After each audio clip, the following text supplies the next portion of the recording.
ఈరోజు మనము తీసుకోబోతున్నటువంటి బైబిల్ గ్రంథంలో నుండి అంశం ఏమిటి అనంటే, బైబిల్ వెలుగులో వాక్య ఆధారాలతో మానవ జీవితాలలో మనుష్యులకొచ్చే రోగాల వెనుక రకరకాల కారణాలుంటాయి. ఎన్నో కారణాలతో ఒక మనిషికి రోగాలొస్తాయి. అవి ఎన్ని రకాలుగా వస్తాయి? ఏ ఏ కారణాలతో వస్తాయి?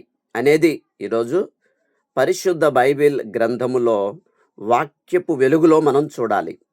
అప్పుడే ఆ రోగాలకు పరిష్కారాన్ని మనం తెలుసుకోగలుగుతాం ప్రియులారా. సో, ఇక వేగంగా ఈ వీడియోని అంశంలోకి వెళ్ళిపోదాం. సో, ఈరోజు రోగాలు బైబిల్ వెలుగులో వాక్యపు ఆధారాలలో మనం చూస్తే మనిషికి 3 రకాలుగా రోగాలొస్తాయి. మనుష్యులకు 3 కారణాలతో రోగాలొస్తాయి. మనుష్యులకు 3 విధాలుగా రోగాలొస్తాయి. అందులో మొదటి రకం మొదటి రకం మనుష్యులకు సాతాను ద్వారా రోగాలొస్తాయి. మనుష్యులకు సాతాను ద్వారా రోగాలొస్తాయి. దానికి బైబిల్ ఇస్తున్న ఆధారాలు చూద్దాం. అపోస్తలుల కార్యముల గ్రంథం 10వ అధ్యాయం 38వ వచనం చదువుకుందాం. అదేదనగా దేవుడు నజరేయుడైన యేసును పరిశుద్ధాత్మతోను శక్తితోను అభిషేకించుననున్నదియే. దేవుడు ఆయనకు తోడై ఉండెను గనుక ఆయన మేలు చేయుచు అపవాది చేత పీడింపబడిన వారందరిని స్వస్థపరచుచు సంచరించుచుండెను.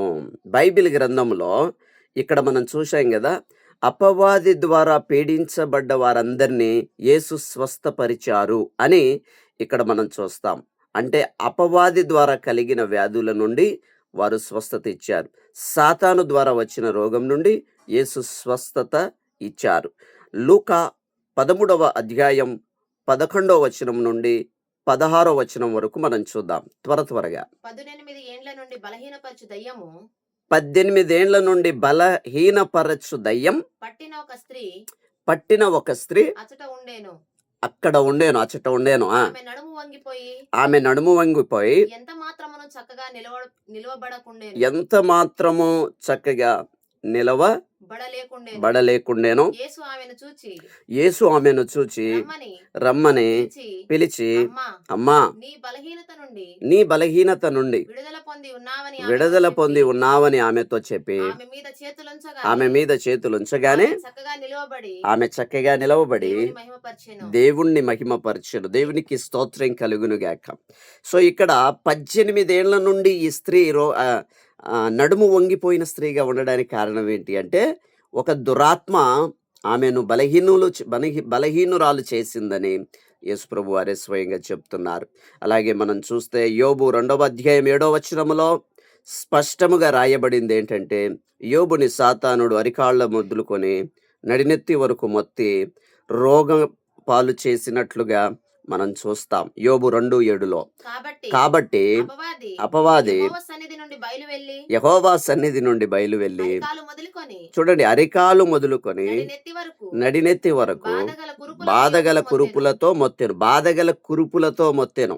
అంటే సాతానుడు ద్వారా మనకు రోగాలు వస్తాయి. ఇప్పుడు సాతానుడు ద్వారా వచ్చే రోగాలు ఎలా పోతాయి అనేది చూద్దాం. సాతానుడు ద్వారా వచ్చే రోగాలు ప్రియులారా ఎలా వెళ్తాయంటే, యేసునామంలో స్వస్థపరచు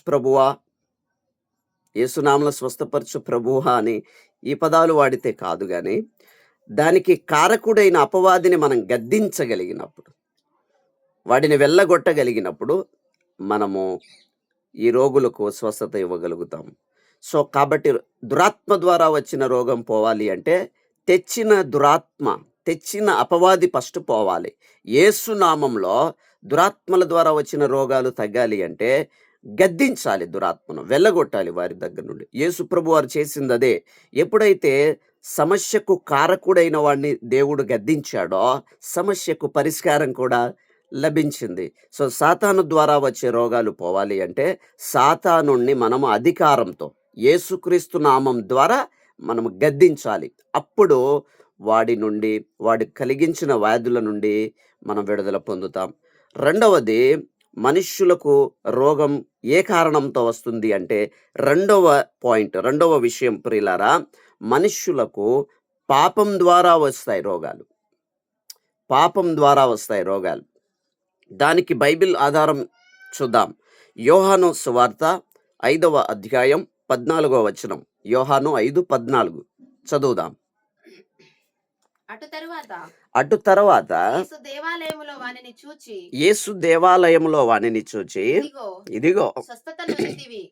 స్వస్థత నొందితివి, మరి ఎక్కువ మరి ఎక్కువగా కీడు నీకు కలుగుకొండునట్లు మరి ఎక్కువ కీడు నీకు కలగకుండునట్లు ఇకను పాపము చేయకుమని చెప్పగా ఇక పాపము చెయ్యకు అని చెప్పారు.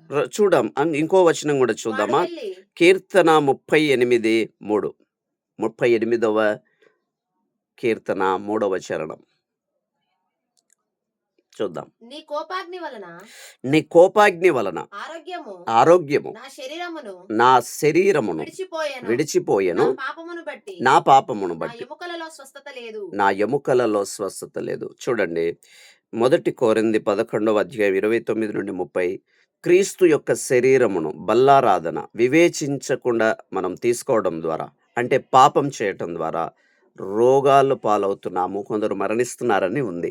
సో రెండవ విషయం ఏమిటి అని అంటే, పాపం ద్వారా మానవులకు రోగం వస్తుంది. ఈరోజు గుట్కాలు, సిగరెట్లు, బీడీలు, మందు తాగడం, కళ్ళు తాగడం, వీటన్నిటి ద్వారా ఈరోజు మనుష్యులకు ఎక్కువగా వచ్చే రోగాలన్నీ పాపం ద్వారానే. ఈరోజు మనుష్యులు రోగాల పాలవడానికి కారణం, రోగానికి ప్రధాన కారణం వారి యొక్క జీవితాలలో జరిగే పాపాలే. ఆ పాపాలు వస్తా వాటితో పాపం వస్తూ రోగాలను తీసుకొస్తాయి. రోగాలు మనుష్యులకు మరణాన్ని తెచ్చిపెడతాయి. సో ఇప్పుడు పాపం ద్వారా రోగాలు వస్తాయని బైబిల్ స్పష్టంగా చెప్పింది. ఇప్పుడు పాపం ద్వారా రోగం వచ్చినటువంటి రోగి దగ్గరికి వెళ్ళి, దయ్యం వదిలి వెళ్ళిపో, దయ్యం వదిలి వెళ్ళిపో యేసు నామములో అంటే రోగం పోదు. పాపం ద్వారా వచ్చిన రోగం పోవాలంటే దేవుని దగ్గర ఈ మనిషి పాపానికి క్షమాపణ పొందాలి. అందుకే యాకోబు పత్రిక 5వ అధ్యాయంలో చూస్తాం కదా, మనం ఒక రోగికి నూనె రాసి ప్రార్థించినప్పుడట, విశ్వాససహితమైన ప్రార్థన ఆ యొక్క రోగి పాపాలను క్షమించబడతాయి, అతడు స్వస్థత పొందుతాడనుంది. పాపం ద్వారా వచ్చిన రోగాలు, వ్యాధులు పోవాలి అంటే పాప క్షమాపణ జరగాలి.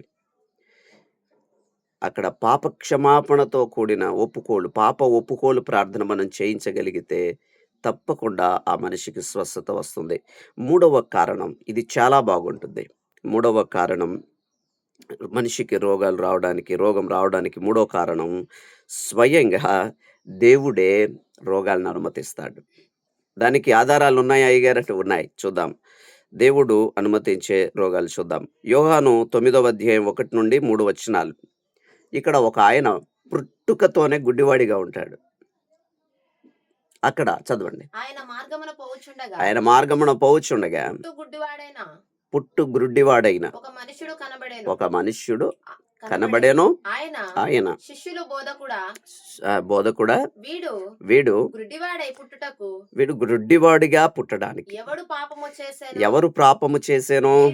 ఆగండి, చూడండి, శిష్యులకు అవగాహన ఉంది. గుడ్డివాడిగా పుట్టడానికి అంటే ఇతని గుడ్డితనానికి పాపమే కారణం అయి ఉండొచ్చని వాళ్ళకు అవగాహన ఉంది. అంటే రెండో విషయం చెప్పాం కదా, పాపం ద్వారా కూడా రోగాలు ప్రవేశిస్తాయి. పాప క్షమాపణ జరిగినప్పుడు అది వెళ్ళిపోతాయి. ఇప్పుడు మూడవ పాయింట్, దేవుడు అనుమతించేవి. వాళ్ళు అడుగుతున్నారు, ఎలా వచ్చింది ఇతని గుడ్డితనం అని. అప్పుడు ఏమన్నారు ప్రభువు? ఇతన్ని కన్నవారా అని అడగగా యేసు వీడే చేయలేదు గాని దేవుని క్రియలు ఇతని యందు ప్రత్యక్షపరచబడుటకే వీడు గుడ్డివాడిగా పుట్టెను. సో దేవుడే అనుమతించాడు. యోహాను 11:4లో, 2 కొరింథీ 12వ అధ్యాయము 7-9 వచనాల వరకు దేవుడు అనుమతించేటువంటి రోగాలు. పౌలు అంటాడు, మరి దేవుడు అనుమతించే వ్యాధులు ఎలా పోతాయ్యా అంటే, మనం చెప్పాల్సిన ఒకే పదం పౌలు చెప్పిన పదం. నా బలహీనతలో నేనెప్పుడు బలహీనుడను అప్పుడే బలవంతుడను. దేవుడు అనుమతించే వ్యాధులు మనకు కలిగినప్పుడు మనం చెప్పాల్సిందేంటంటే, నీ కృప నాకు చాలును. ఈ 3 రకాల రోగాల నుండి మనల్ని స్వస్థపరిచేటువంటి దేవుడు యెహోవా రఫా. దేవుడు ఈ 3 రకాల వ్యాధుల నుండి మనకు స్వస్థత ఇవ్వగలడు. నిర్గమకాండం 15:26 నేనే నిన్ను స్వస్థపరచు యెహోవాను అన్నాడు. కొన్ని వచనాలు చూద్దాం. కీర్తన 103:3 చదవండి. నిర్గమకాండం 15:26లో నేనే నిన్ను స్వస్థపరిచే యెహోవాను. ఐగుప్తులో కలిగిన ఏ తెగులు, ఏ రోగాలు మీకు కలగనివ్వను అంటాడు.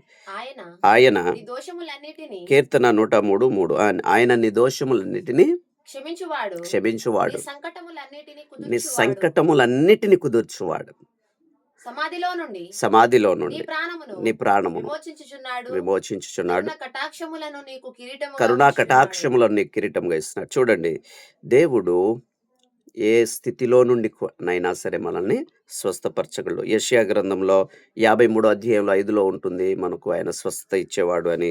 ఇర్మియా గ్రంథం 30:17 కూడా దేవుని స్వస్థపరిచే గుణగణాల్ని ప్రస్తావించి భక్తుడు రాస్తాడు.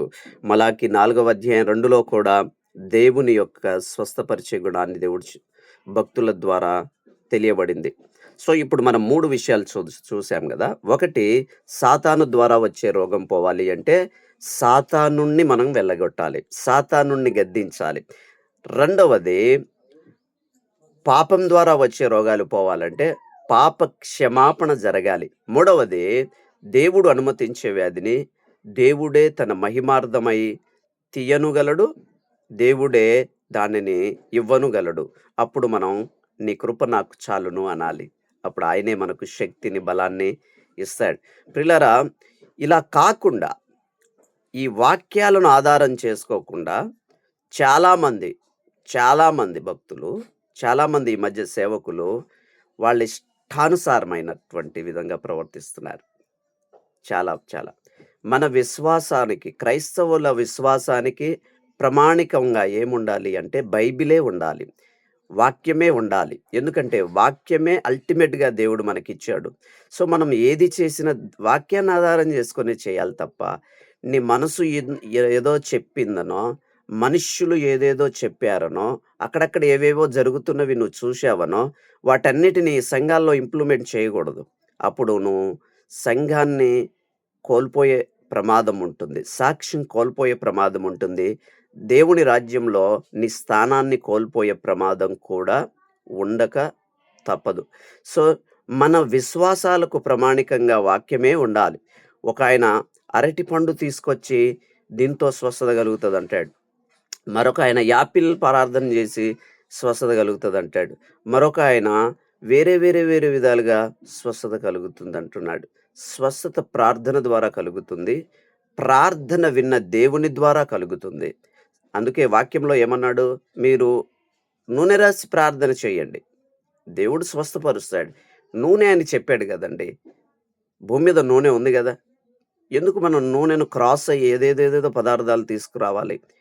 వాక్యాన్ని క్రాస్ అవుతున్నట్టే నువ్వు వేరే వస్తువుల దగ్గరికి వెళ్తున్నావంటే. కాబట్టి ఈరోజు మనం నేర్చుకున్నాం, రోగాలు ఎన్ని రకాలుగా వస్తాయి, ఎన్ని రకాలు, వాటికి స్వస్థతలు ఎన్ని రకాలు అని మనం నేర్చుకున్నాం కదా. సో ఈ నేర్చుకున్న వచనాలన్నిటిని మరలా మీరు ఇంటికెళ్ళి పరిశుద్ధాత్మను అడిగినప్పుడు పరిశుద్ధాత్ముడు మీకు మరింత లోతుగా నడిపించడం ప్రారంభిస్తాడు. అట్టి కృప మీ అందరికీ ప్రభువైన యేసుక్రీస్తు ఇచ్చునుగాక. ఆమేన్.